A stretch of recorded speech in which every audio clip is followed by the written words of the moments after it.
My name is Carmen Wells, and I'm the Regulatory Manager for McMurray Métis office in Fort McMurray.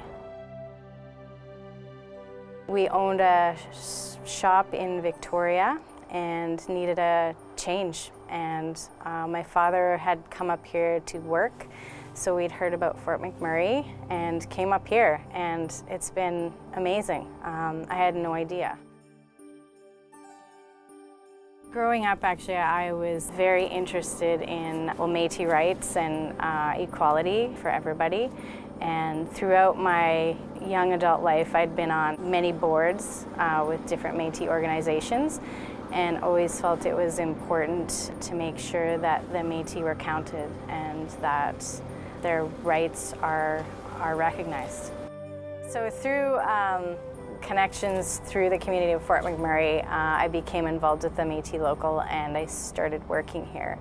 It's been an amazing adventure, and I feel like I'm so lucky that I got to be a part of this movement, and I'm just loving it. I've loved it since I started working at the office here. My biggest inspiration growing up was probably my two grandmothers. I have one grandmother who's still alive, and she's always been a rock. She's never let anything upset her. She's the matriarch of our family. And also my other grandmother, who is Métis and was also a very tough lady. We always had a running joke in our family that the things that got passed down was bannock recipe and a Cree swear word. So those, which I didn't know was a Cree swear word until very recently. But those two ladies were definitely the leaders of the family and still inspire me today.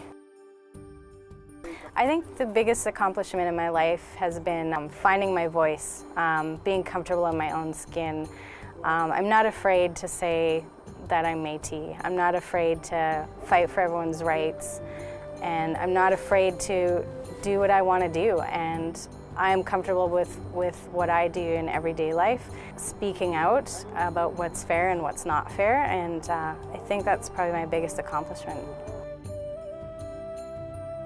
I think my biggest dream for the future is for Métis people to be treated as how they should be treated, to be treated equally with all Indigenous people, to have their voice heard and have their distinction as well. Because Métis are different than First Nations, and I think it needs to be addressed and to have the respect that the Métis communities deserve. I think what inspires me is the resilience this community has. Everyone just keeps moving ahead, even from the setbacks that we've had. The community that I'm now a part of, they've taken me in. It's so exciting, and just the resilience that they've had and the changes that they've seen, and they continue to speak to their rights and their traditions and practices. I find that really inspiring. They don't give up, they just keep going. I think I would tell young women in Fort McMurray to lean in, don't be afraid to speak up, and don't be afraid to be part of the conversations. Don't feel like you weren't invited to the conversation so you don't have any input. That's not the case. Everyone has valuable input and shouldn't be afraid to speak up.